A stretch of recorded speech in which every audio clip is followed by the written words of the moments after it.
You probably haven't thought about Uruguay in a while. Maybe ever.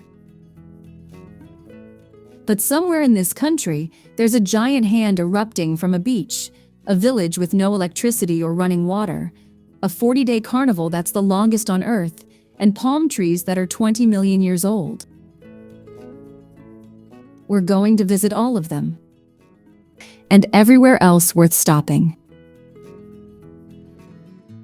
Uruguay might be small, but it packs some serious surprises.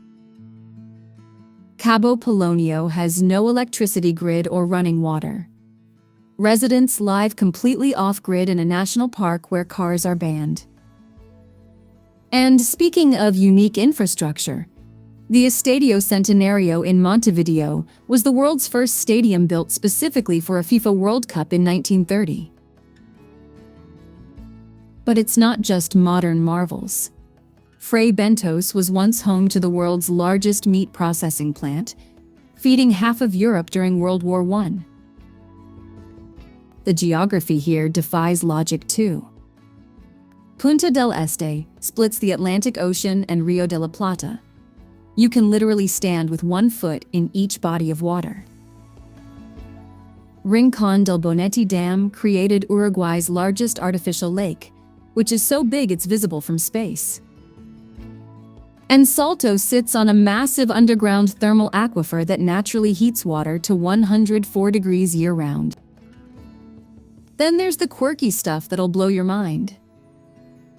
Chuy is the only town in the world where you can walk down the main street and cross an international border every block. Pueblo Garzón has just 200 residents but houses one of South America's most expensive restaurants, where dinner costs more than most Uruguayans make in a month. Now let's explore the incredible places that make Uruguay unforgettable. 5 giant fingers claw up through the sand on Brava Beach, each one taller than a 2-story house. People stumble across it and genuinely think they've wandered onto a film set.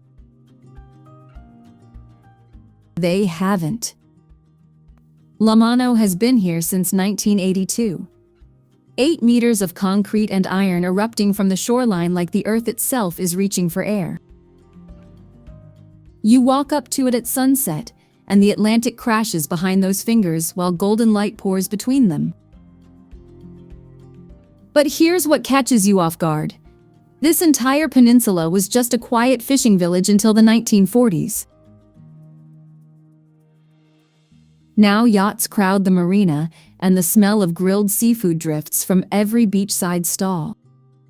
That sculpture, though, outlasts every party season.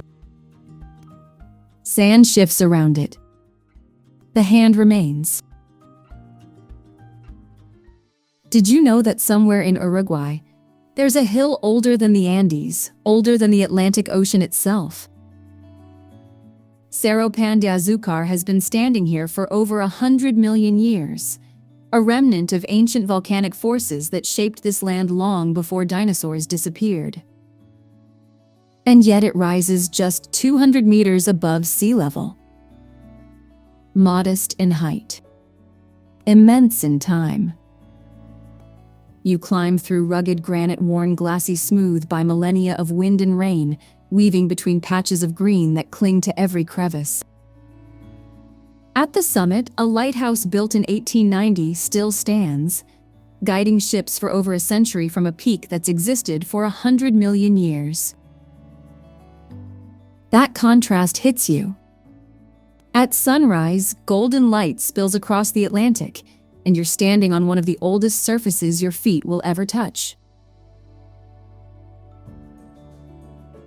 Did you know there's a village on Uruguay's coast with no electricity and no running water? Not a century ago. Right now. Cabo Polonio exists completely off the grid, and getting there is half the story. You pile into a 4x4 that crawls over massive sand dunes, the vehicle lurching and sliding until the ocean finally appears. Then you see it. A scattering of weathered shacks, a lone lighthouse, and hundreds of sea lions sprawled across the rocks, one of the largest colonies in South America. The salty breeze carries something earthy, almost ancient, the scent of dunes that have been shifting here long before anyone built a thing. Fishermen settled this place over 100 years ago, and somehow it just never modernized. At sunset, the lighthouse throws its beam across water, turning copper and gold, and every phone is dead. Nobody cares. The rock beneath your feet here is 600 million years old. 600 million. This hill, the Cerro de Montevideo, is the eroded skeleton of an ancient volcano that was already ancient when dinosaurs first walked the earth. It rises just 135 meters above the city, modest by any measure, yet it gave Montevideo its name and shaped its entire history. Spanish colonists used this summit to spot pirate ships crawling across the Rio de la Plata. Today, a whitewashed lighthouse stands where sentries once kept watch. You climb through scrubby native brush and the air shifts, earthy and green near the trail, then suddenly salt-laced as the coastline opens below. At sunrise, the whole city glows copper against the wide brown river, and you realize you're standing on the oldest thing for hundreds of kilometers in any direction. Just quietly enduring.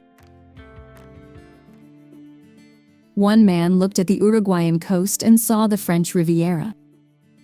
Francisco Perea founded this town in 1890, importing European grandeur to a stretch of South American shoreline nobody was paying attention to. And honestly, most people still aren't. You walk the beachfront promenade under rows of palms, jasmine blooming somewhere you can't quite see, salt air threading through everything. The old Hotel Argentino rises like something lifted from the Côte d'Azur. Uruguay's first seaside resort, yet it feels like a secret kept on purpose. At sunset, light pours gold across the water and the whole coast exhales. Did you know there's a city where Portuguese and Spanish architecture stand side by side on the same block? Not by design, but because two empires kept trading it back and forth like a chess piece. Colonia del Sacramento changed hands so many times that neither culture could erase the other. You wander cobblestone streets lined with ochre walls, past a red and white lighthouse jutting above the rooftops. Founded in 1680 as a smuggler's port, it still feels like a place keeping secrets. At golden hour, the Rio de la Plata glows beneath you, and time simply dissolves. Did you know the ground beneath your feet here is literally migrating?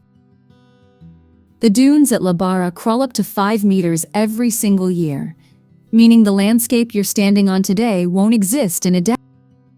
30-meter walls of golden sand rise and collapse and rebuild themselves in slow motion, shaped by Atlantic winds that never stop sculpting. You feel it immediately. Each step sinks differently, the sand warm and fine, shifting under your weight like the whole place is alive. And it is. Hardy coastal plants cling to the slopes, anchoring just enough to let insects and lizards carve out an existence on moving ground. Come at sunrise, long shadows stretch across the ridgelines, revealing every ripple, every curve. A landscape perpetually erasing and rewriting itself. The name says lagoon, but Laguna del Sauce isn't one. Not anymore. Geological shifts sealed off its connection to the sea, transforming what was once a coastal lagoon into Uruguay's largest lake. 12 kilometers long, 5 wide, and stretching across the landscape like an inland sea the Charrua people fished for centuries before any European ever set foot here. You arrive on a clear day and the water hits you. Deep turquoise, almost unreal against the surrounding green hills. Kite surfers carve across the surface, their sails popping like bright confetti against that blue. Windsurfers chase the same steady coastal winds that shaped this place over millennia. Stay through sunset.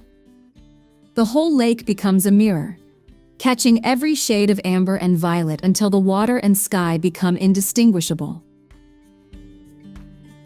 Did you know that on certain nights between December and March, endangered loggerhead sea turtles drag themselves onto this very sand to lay their eggs? Playa Grande is one of the only beaches in Uruguay where this still happens. You arrive at dawn and there they are. Tracks carved into golden sand, trailing from the surf line up into the dunes like some ancient script. The salty breeze carries an earthy warmth off the coastal scrub. Back in the 70s, this stretch drew artists and free spirits looking to disappear for a while, and honestly, that raw energy never left. Conservation teams now patrol the shoreline, marking nests, counting hatchlings. It feels less like a beach visit and more like witnessing something the ocean has rehearsed for millions of years. Turquoise water. Untouched dunes. Silence except for waves. A small town on the banks of the Rio Uruguay changed the way the world eats. Fray Bentos built the planet's first canned meat factory in 1866. 70 hectares of industrial machinery that shipped tinned beef across oceans, feeding Allied troops through World War I. Now it's a UNESCO World Heritage Site, and walking through those rusted halls feels like stepping inside a revolution you can touch. Conveyor belts frozen in time. Vintage tins stacked behind glass. The ghosts of a million cattle. Step outside, though, and the contrast hits you. The river drifts past in soft green silence, and somewhere nearby, smoke rises from a neighborhood parrilla, the smell of grilled meat pulling you back to the present. Some legacies, it turns out, you can taste. The ground beneath your feet here is 200 million years old. Cerro de la Cruz rises just 300 meters, but its roots stretch back to the Jurassic period. Ancient volcanic rock in a country where volcanoes simply don't exist. As you climb, eucalyptus fills the air, earthy and sharp, and the trail winds through dense green forest that clings to slopes forged by fire long before anything walked this continent. At the summit, a wooden cross stands against open sky. Erected in 1942, it draws pilgrims during religious festivals, locals climbing the same path you just did, carrying prayers instead of cameras. Arrive at sunrise. Golden light spills across the Rio de la Plata and that cross. Dark, silent, ancient ground holding it upright. Burns against the horizon. Did you know you can taste the ocean in a glass of wine, miles from the nearest shore? Estancia La Honda sits on soil laced with ancient marine sediments, fossils of a seabed that vanished millions of years ago. That geology seeps into every grape. You walk between rows of vines at golden hour, the earth still damp, releasing something rich and mineral, rain on ancient ocean floor. The old stone buildings date back to the 1800s, when wealthy families retreated here for the quiet. Pour a glass on the terrace, swirl it. Somewhere in that deep red, the sea remembers. Uruguay is one of the flattest countries in South America. So, what's a 200-million-year-old volcano doing here? Cerro de los Picos rises roughly 300 meters from the surrounding grassland, its jagged pyramidal silhouette completely defying the soft, rolling plains around it. Run your hand across the rock and you'll feel it. Dark volcanic stone forged during the Jurassic period, a material that has no business existing in a land built on sediment. Locals will tell you the peaks are the tears of a giant who lost his love, hardened into stone over millennia. Sounds like myth? Sure. But standing here at sunset, watching those sharp edges carve black shapes against a sky burning orange and gold, you almost believe something that dramatic had to be born from heartbreak. Tucked into the rolling hills of Maldonado, a village of barely a few hundred souls once shipped honey across the Atlantic. Pueblo Eden. Founded by European immigrants who carried their beekeeping traditions to Uruguay's interior in the late 19th century, became an unlikely hub of global trade, its rare floral honey prized on distant continents.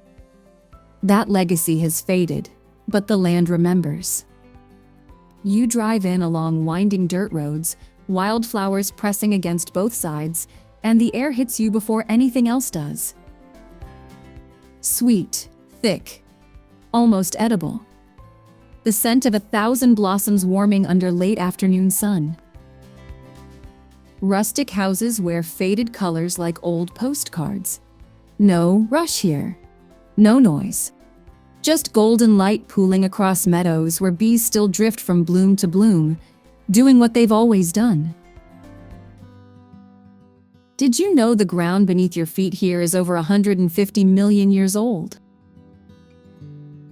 Cerro Verde isn't just a hill. It's the remnant of an ancient volcano that fell silent when dinosaurs still roamed the earth. One of Uruguay's oldest geological formations, and most people have never heard of it. You climb through thick, impossibly green vegetation, the kind of green that almost hurts your eyes against a deep blue sky. Indigenous peoples considered this place sacred, and standing at the summit, you understand why. Valleys sprawl beneath you in every direction, and twisted rock formations jut from the earth like bones of the volcano itself. Come at dawn. Trust me. The first light spills across those ancient ridges, painting everything copper and gold. A landscape that hasn't changed in millennia. Did you know there are entire towns sitting at the bottom of a lake in Uruguay?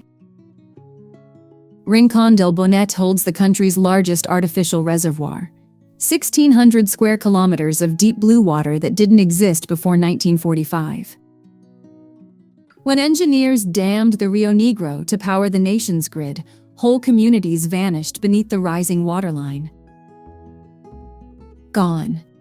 During severe droughts, remnants of those drowned settlements emerge like ghosts breaking the surface. Foundations, walls, fragments of lives interrupted. You stand on the green hills ringing the shore, and the scale is disorienting. This isn't a lake.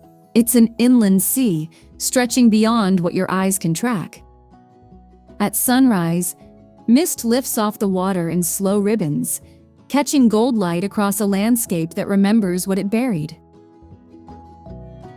Somewhere along Uruguay's eastern coast, a fishing village refused to change. Punta del Diablo still wakes to the rhythm of nets hauled at dawn, colorful wooden boats rocking in a harbor that looks untouched by the last 50 years. But step beyond the sand and something unexpected emerges. Coastal dunes, some of Uruguay's largest, tangled with dense native forest. These two ecosystems shouldn't coexist, yet here they do, sheltering endangered southern sea lions and species found almost nowhere else. You walk barefoot where golden sand gives way to dark earth and gnarled roots, salt air mixing with something deeper, greener.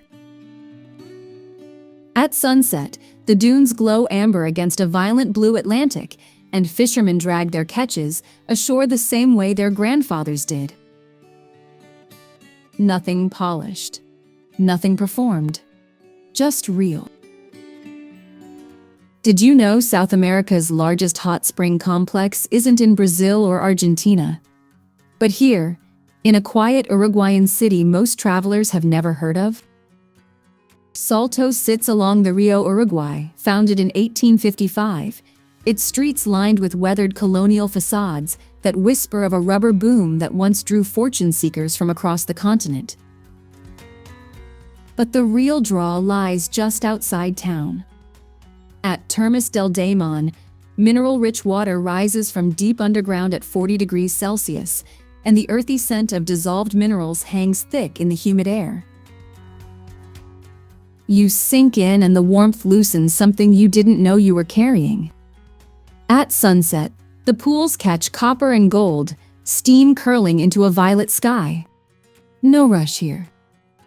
Just heat, silence, and time dissolving. Imagine a castle rising from the Uruguayan countryside.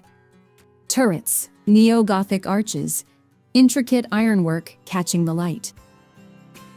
Now imagine it's a water treatment plant.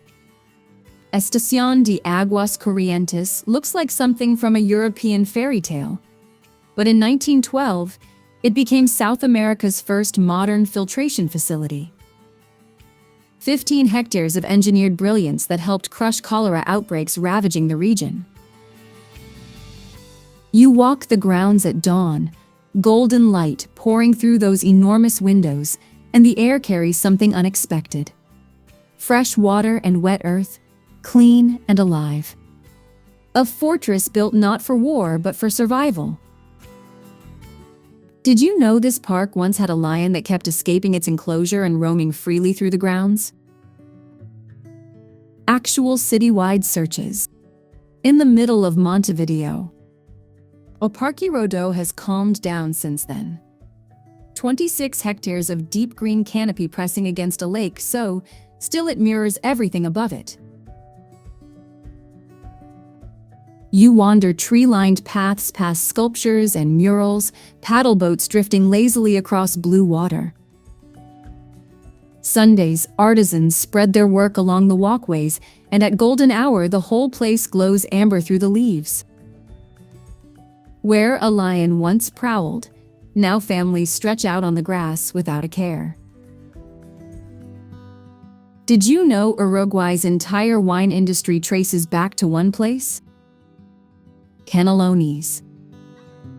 Grapes first took root here in 1782, and today endless vineyards sprawl across rolling hills that glow amber at sunset. But here's what catches you off guard. This wine country also houses Uruguay's oldest brewery, and every year the whole region erupts into La Fiesta de la Cerveza. Craft brewers compete while folk dancers weave through streets thick with the smell of freshly baked empanadas. Colorful floats drift past vineyard-lined roads. Tradition and reinvention poured into the same glass. You taste both with every sip. One street. Two countries. In Chuy, a single road splits down the middle. Uruguay on one side, Brazil on the other. You can literally eat breakfast in one nation and cross for coffee in another without showing a passport. A low fence runs along the median, flags from both countries fluttering side by side. Walk the market stalls and the blend hits you. Bright yellows and reds spill from vendor carts selling Uruguayan dulce de leche next to Brazilian acai. Portuguese and Spanish tangle in every conversation. By late afternoon, golden light softens the border into something almost imaginary. Did you know that someone still hand cranks a lighthouse to life every single night? Since 1874, the keeper at La Paloma has wound the mechanism by hand, one of the last lighthouses on Earth that works this way. You arrive to salt, thick air and the smell of grilled fish drifting from the harbor, where painted boats rock against weathered docks. This place began as a fishing village and never fully let go. Waves hammer the rocky shore while surfers chase swells just around the point. At sunset, that old light clicks on, its beam sweeping slow and deliberate across water turned copper. Did you know Uruguay has an entire department where sea lions outnumber tourists? Rocha stretches along the Atlantic coast like a secret the country keeps for itself. Wild, unpaved, and gloriously uncommercialized. You arrive and the landscape just empties out. Endless dunes roll into lagoons where southern right whales breach offshore between July and November. Fishing villages dot the shore, their colorful boats tilting in the sand, unchanged for decades. The Charrua people roamed this coastline long before Spanish settlers claimed it. At sunset, golden light floods the dunes, and the only soundtrack is wind, waves, and absolute silence between them. Have you ever seen a mountain pretend to be a saint? Cerro de la Santa rises only 500 meters, yet at sunrise, light and shadow sculpt its ridgeline into what looks exactly like a robed figure gazing skyward. Locals swear by it. Indigenous peoples believed this hill was a portal between the physical and spiritual worlds, and honestly, standing at its base after a rainstorm, breathing in that rich, earthy scent of wet soil and wild grass, you start to feel it too. Climb to the summit and valleys unfold beneath you in every direction, endless and impossibly green. The earth meeting the heavens. That's not legend. That's the view. Did you know one of South America's most celebrated chefs chose a village of 50 people to open his restaurant?